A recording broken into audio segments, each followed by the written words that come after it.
ચૂંટણી પંચના આદેશથી ગુજરાતમાં જે સઘન સુધારણા ઝુંબેશ એ હાથ ધરવામાં આવી છે, જેમાં 1 જનવરી 2026ની લાયકાત સંદર્ભે મુસદ્દા મતદાર યાદી આજે 19 ડિસેમ્બરના દિવસે પ્રસિદ્ધ થઈ છે.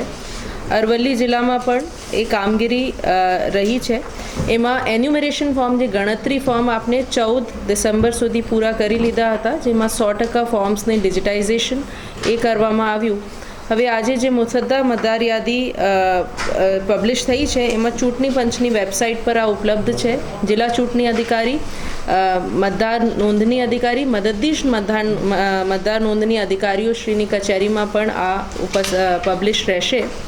એમાં નોંધપાત્ર આંકડાઓ જે છે, આપણે જિલ્લામાં 72,738 એટલે આપણે જિલ્લામાં અત્યારે જે મતદાર યાદીમાં મતદારોમાંથી 8.47% મતદારો અનકલેક્ટેબલ કેટેગરીમાં આવેલા છે.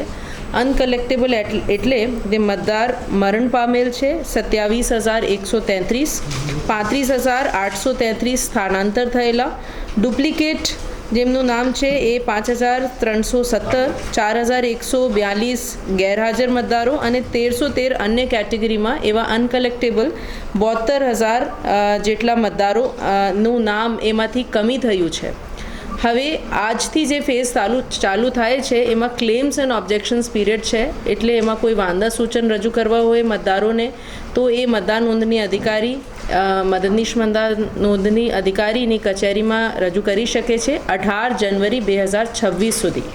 19 જનવરી 2026થી અને 10 ફરવરી 2026 સુધી મતદાર નોંધણી અધિકારી અને મદદનીશ મતદાર નોંધણી અધિકારી તરફથી નોટિસ પાઠવવામાં આવશે, સુનાવણી રાખવામાં આવશે અને સ્પીકિંગ ઓર્ડર પાસ કરશે કે કોનું નામ મતદાર યાદીમાં રહેશે કે નથી. ફાઇનલી જે આખરી મતદાર યાદી પ્રસિદ્ધ થશે 17 ફરવરીના રોજ. મારી બધા મતદારોથી અપીલ છે કે જેમનું નામ એમાં રહી ગયું છે, એમના કોઈ વાંધા સૂચન હોય તો એ આપના ક્લેમ્સ એન્ડ ઓબ્જેક્શન્સ રજૂ કરી શકે છે. 12 જાતના જે ડોક્યુમેન્ટ્સ છે એ રજૂ કરી શકે છે. એમની સુનાવણી રાખવામાં આવશે, એમની માહિતી અમારી તરફથી બહાર પાડવામાં આવશે અને સાથે સાથે આ દરમિયાન જેમને નવા મતદારોને કે જેમને કોઈ વાંધા હોય, નવા ફોર્મ ભરવું હોય, 6 નંબર ફોર્મ કે સ્થાનાંતર માટે 8 નંબર ફોર્મ ભરવું હોય તો પણ એ BLOના સંપર્ક કરીને ભરી શકશે.